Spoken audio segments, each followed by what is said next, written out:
by creating this large-scale restoration project, we've been able to harbor all those species that were just barely hanging on. They released 5,000 bison into a Texas desert. And what happened years later, nobody could believe it. Not the ranchers who watched from the fences, not the scientists who ran the models, not even NASA, whose satellites flagged the data as a system error because their computers refused to accept that nature could move that fast. 5,000 massive thundering animals turned loose on land that experts had already labeled beyond repair. Land so cracked, so dry, so exhausted that it could barely grow grass. And what these animals did to it, in less than 2 years, rewrote everything we thought we knew about saving a dying planet. Their decision was justified by an analysis that showed the plan wouldn't have a significant environmental impact and could have some positive effects for wildlife and vegetation. This is not a story about bison. This is a story about what happens when you stop fighting nature and finally let it do what it was always designed to do. The dead prairie. Before a single bison set hoof on Texas soil, the land was already losing. This stretch of the southern Great Plains had once been one of the richest grazing ecosystems in all of North America. Native grasses stretched for miles in every direction. Their roots ran deep, some several feet into the earth, holding the soil together like a living net and trapping water the way a sponge holds rain. Wildflowers bloomed between the grasses. Insects hummed through the warm air. Hawks circled above in slow, patient arcs. The land was alive in every layer, from the sky all the way down to the dark and busy underground. But by 2010, scientists had given it a new label, semi-arid scrubland. Here's what that actually means. The land was dry, fragmented, and exhausted. It had crossed a threshold that most experts believed was permanent.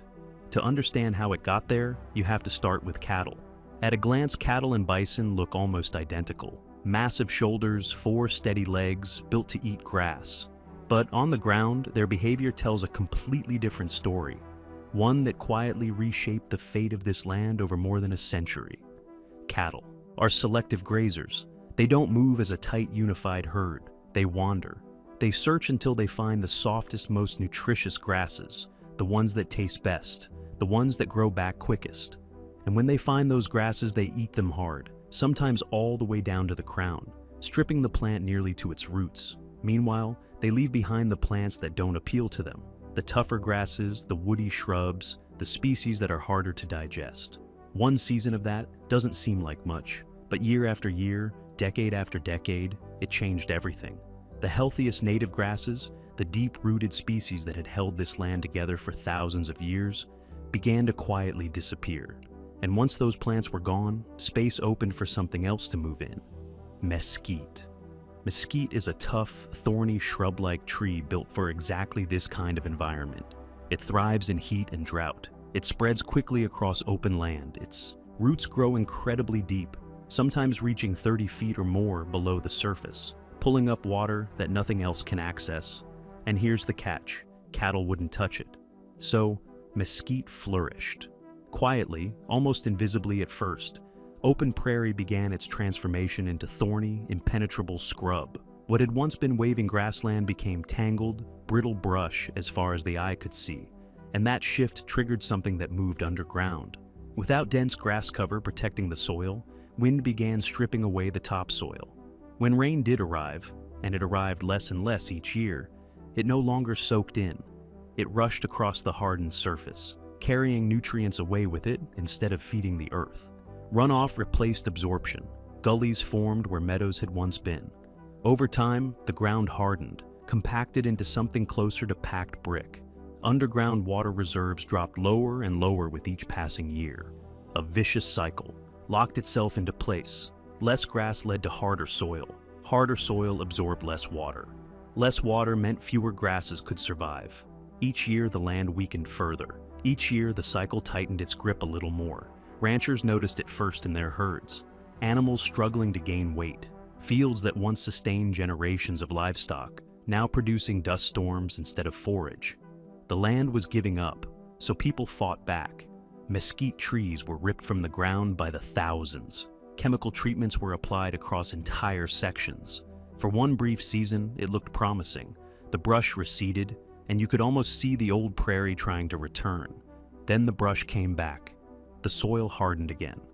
It was as if the land had crossed a line and simply refused to return. Some scientists said the damage was permanent. Some said the prairie ecosystem was gone for good, that the cycle had run too long, gone too deep, and that nothing short of centuries could reverse it. And the ranchers working that land, they weren't careless people. They were families following a system they'd been taught would work, handed down through generations. The problem was never the people. The problem was that something essential had been missing from this land for over 100 years, and nobody had yet understood what that something was. That was about to change. The risky decision. After decades of failure, a small group of scientists and conservation workers arrived at a hard truth that most people in their field weren't ready to say out loud. Machines could not save this land. Money could not save it. Human control, the very thing everyone had been relying on, had made things worse. Every intervention had been fighting the symptoms while ignoring the cause, and the cause, they now believed, was an absence. Something essential had been removed from this ecosystem more than 140 years ago. Without it, the land had simply forgotten how to function. So they decided to try something that most people called reckless. About 2 decades ago, a non-profit organization began a bold conservation project in Texas. They didn't plan to build a national park. They didn't rely on fences and tractors and carefully manage grazing rotations. Instead, they created a massive privately operated nature reserve, 150,000 acres of battered semi-arid Texas prairie, and committed to one radical idea: let the land function the way it used to. No interference, no management, no safety net. And in 2019, the real gamble began. Scientists released 5,000 plains bison onto those 150,000 acres, all at once, onto terrain so degraded it could barely support a handful of cattle. Each animal weighed up to 2,000 pounds and needed to eat enormous amounts of vegetation every single day. The reaction from the outside world was immediate and almost entirely skeptical. Local ranchers were alarmed. Environmental groups were divided. Even respected conservation scientists raised serious objections. Releasing that many large animals onto damaged land violated almost every accepted standard in the field. Standard practice called for slow, careful introductions. A dozen animals here, a few dozen there, monitored closely, adjusted based on what the land could carry. These scientists had released 5,000. Experts predicted it would take 20 to 30 years, possibly 50, to see any real improvement. Some feared the worst, that the bison would strip the last remaining grass and accelerate the collapse of whatever fragile life still clung to this place. From the outside, it looked like madness, but the scientists behind it saw something others didn't. They believed the land wasn't broken, it was incomplete. For more than 140 years, something had been missing from this ecosystem. The original architects of the prairie, the animals that had shaped it over thousands of generations. Without them, the system hadn't just declined, it had forgotten how to run. Here's the deal. This experiment was never about helping bison. It was about giving the land back its missing piece, about restoring the prairie to what it had always been, a living system that needed its keystone species before it could heal itself. And what was about to happen over the next 24 months would change the way scientists think about restoration, about climate, and about what this planet is actually capable of. If you haven't subscribed to this channel yet, right now is the moment to do it, because what these animals did next, chapter by chapter, is one of the most remarkable documented stories in modern ecology. You don't want to miss where this goes. The bison's strange behavior. From the very first day, the bison did not behave like cattle, not even close. Cattle walk slowly and selectively. They search for the best grass. They eat it down to the roots, then move on to find more of the same. They leave behind the weeds, the shrubs, the invasive plants that fill the gaps behind them. That is precisely how this land had been ruined in the first place. One careful, selective bite at a time, compounded over more than a century. The 5,000 plains bison did something completely different. They moved continuously, advancing across the land as a single unified force, consuming almost everything that stood in their path. Bison are what scientists call indiscriminate grazers. They eat grass, weeds, shrubs, and even young mesquite seedlings before those plants have a chance to take root. And get this, within the first month alone, the herd had already spread across nearly the entire 150,000 acres. They grazed low to the soil. They trampled through the tough brush, pressing it into the dirt. They rubbed their massive bodies against young trees, bending them, uprooting them with the casual indifference of animals that had been doing exactly this for millions of years. Plants that had dominated this land for decades suddenly faced relentless, non-stop pressure from every direction at once. To everyone watching from the fence line, it looked like total destruction. Everyone thought the same thing. The land is finished. But here's what most people watching from the outside didn't understand. Native prairie grasses didn't fear bison. They were built by bison. For thousands of years, these grasses evolved alongside massive herds of grazing animals. Their roots stretch several feet into the earth, designed to survive being eaten almost to the ground and to fully recover within days, built to withstand thousands of heavy hooves pressing over them again and again without breaking.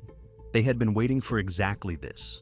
The invasive plants had no such armor: the mesquite, the scrub brush, the woody intruders that had taken over.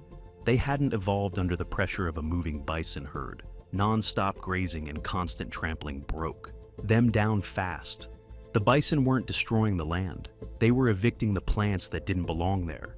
And then the heavy rhythmic footsteps of 5,000 bison created something else entirely. A constant low vibration moving through the soil. A kind of percussion that hadn't been felt in these fields for a century and a half.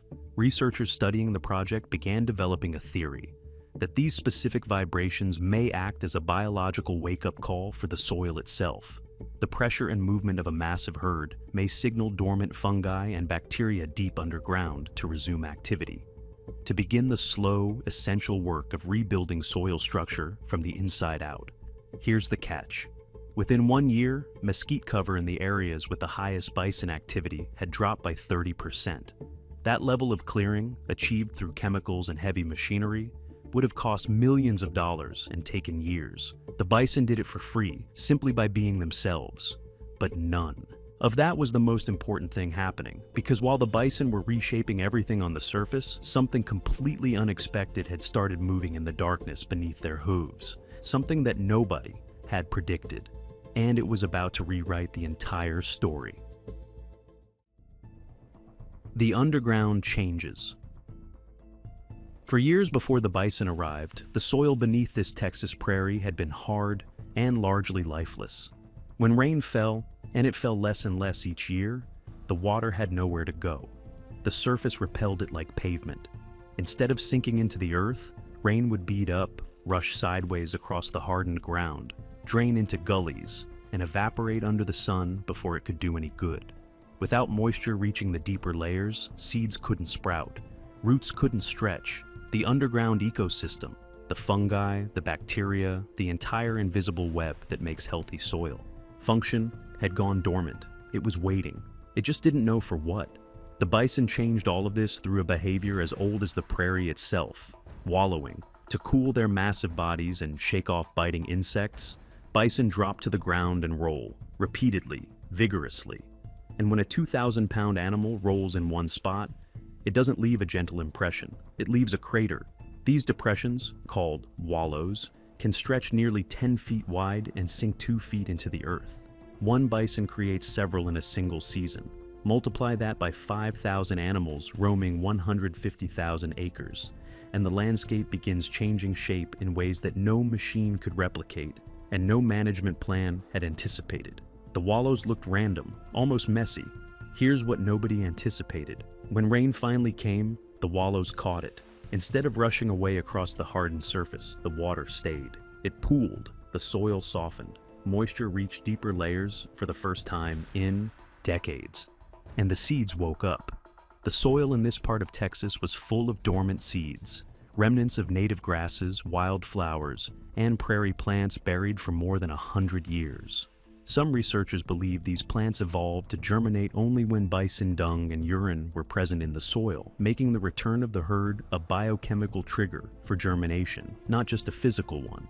Every single day, each bison was producing roughly 50 pounds of waste. With 5,000 animals on the land, that meant approximately 250,000 pounds of natural fertilizer being distributed across the prairie daily, enriching the soil, feeding the dormant seeds, and slowly rebuilding the nutrient web stripped away over more than a century. The results arrived faster than anyone had dared to hope. Within 6 months, plants that hadn't been recorded in this area since the 1950s began pushing up through the soil. Species that scientists had assumed were entirely erased from this region reappeared as if they'd simply been waiting for permission to return. Soil compaction dropped by 40% in the first year. Vegetation cover jumped from 30% to 65% in just 18 months. Dr. Richard Teague, a rangeland ecologist at Texas A&M University, who had spent years studying degraded prairie systems, was part of the team reviewing the incoming data. When the 18-month vegetation figures arrived on his desk, he sent the numbers back to the field team and asked them to remeasure. He was certain there had been a calibration error somewhere in the chain. He'd spent his career modeling these systems. He knew what was supposed to be possible. There was no error. And then came the moment that stopped the entire project cold. NASA satellites monitoring land use and vegetation changes across North America flagged this section of Texas as a data error. The computers refused to accept that the land had changed so dramatically in such a short period of time. The algorithms weren't built to account for this rate of recovery. Scientists at the project had to submit the data through multiple independent verification systems before anyone at NASA would confirm the numbers were real. The machines were right. The prairie was wrong to have ever stopped.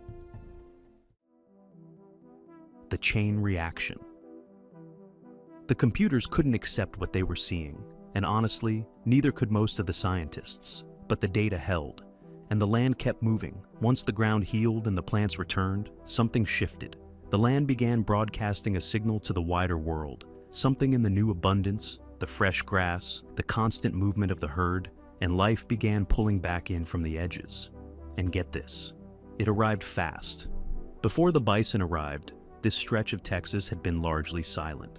There wasn't enough food, enough cover, or enough diversity to support a complex animal community. You might see a thin coyote passing through, moving on quickly, because there was nothing worth staying for. A lone hawk hunting lizards in the sparse brush.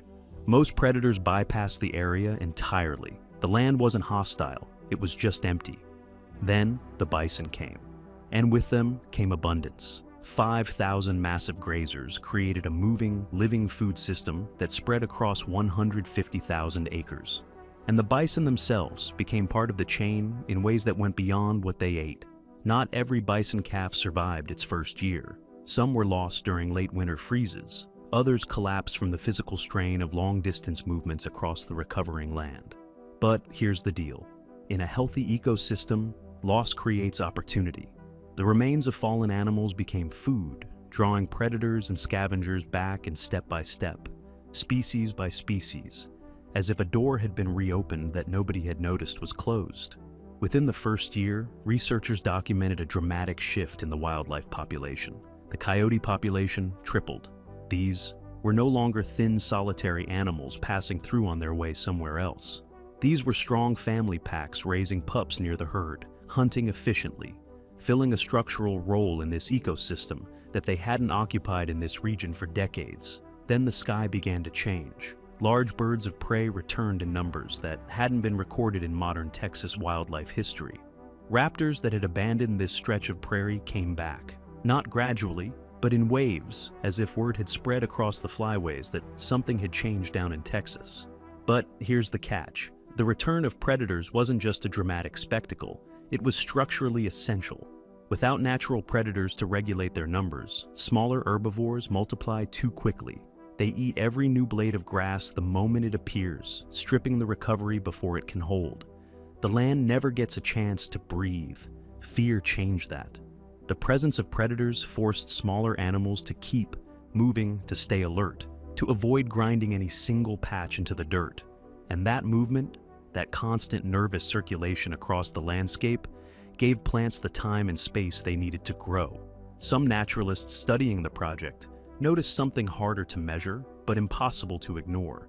They believe bison leave behind chemical signals as they travel. Trace compounds in their waste, their scent markings, the micro disturbances they create in the soil that may function as a kind of biological GPS, guiding other animals toward water sources, toward newly sprouting food, toward safe grazing ground. If that holds, it could explain why species absent from this region for more than a century return not gradually, but almost as if they had been called. By the end of the second year, a transformation had occurred that no model had predicted on this timeline. A landscape declared dead just 24 months earlier had become a full, functioning wilderness again. But the biggest change of all was still invisible, because while animals reclaimed the surface, something with implications far beyond this one patch of Texas was happening underground.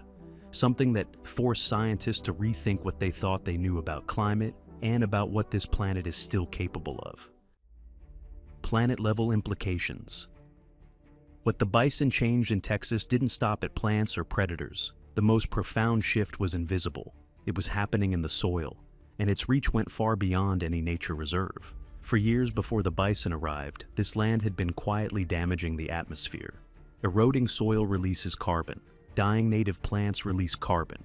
When the deep root systems that once locked organic matter into the earth disappear, the carbon they stored bleeds slowly back into the sky. Scientists call this a carbon source, a piece of landscape that, instead of capturing carbon dioxide from the atmosphere, is actively releasing it. The dying Texas prairie had become exactly that, a slow leak, a wound in the ground. When the bison came back, that flipped entirely. Here's something most people don't realize. Modern climate conversations keep returning to one image: planting trees. And forests matter. They absorb carbon, regulate rainfall, provide habitat. Nobody disputes that. But what the Texas Project reminded scientists was something that had been documented for years and largely overlooked in the public conversation. A healthy prairie can store more long-term carbon than a forest, especially in regions prone to wildfire. Here's why that matters. When a forest burns, most of the carbon locked inside the trees is released in days. It goes up in smoke. When bison eat the top of a prairie plant, the plant responds by doing something counterintuitive. It sends more energy underground. Root systems thicken. The soil fills with organic matter, carbon-rich material packed deep below the surface where fire cannot reach it and erosion cannot touch it. The prairie doesn't store carbon above ground. It buries it underground in a form far more permanent than anything held inside a tree trunk. By the end of the second year on the Texas Project, soil tests produced results that stopped scientists mid-sentence. Carbon stored in the ground had increased by 40% across the full 150,000 acres. Dr. Teague's team ran the samples again and again. When the numbers held each time, they sat down and did the math. Let this sink in. This one herd of 5,000 bison was pulling an estimated 75,000 tons of carbon out of the atmosphere every single year.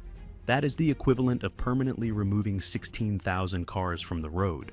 No government programs, no billion-dollar carbon capture technology that doesn't exist yet. Just animals doing what they evolved to do, on land that had been waiting for them to return. And get this? That forced a much larger question. If 5,000 bison can restore 150,000 acres in 24 months, what happens when this is done at real scale? The Great Plains cover roughly 500 million acres across North America. Much of that land is now degraded by decades of overgrazing and industrial farming, stripped of the very species and systems that once made it one of the most productive ecosystems on the planet. If bison were returned to just 10% of that land, 50 million acres, the potential impact is almost too large to calculate. Water cycles could begin to heal. Carbon could be locked back into the soil in quantities that no carbon capture technology we've ever built could match.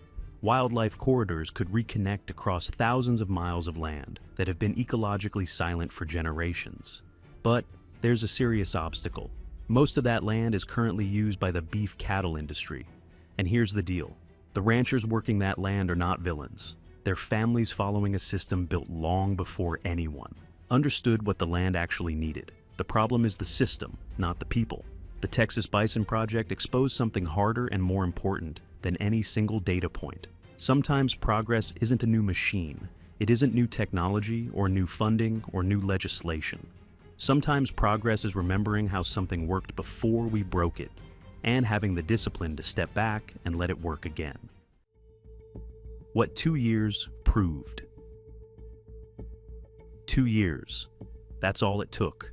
What experts predicted would require half a century, what every model, every simulation, every published estimate said would take 20, 30, possibly 50 years, happened in less time than most research grants last. The soil decompacted.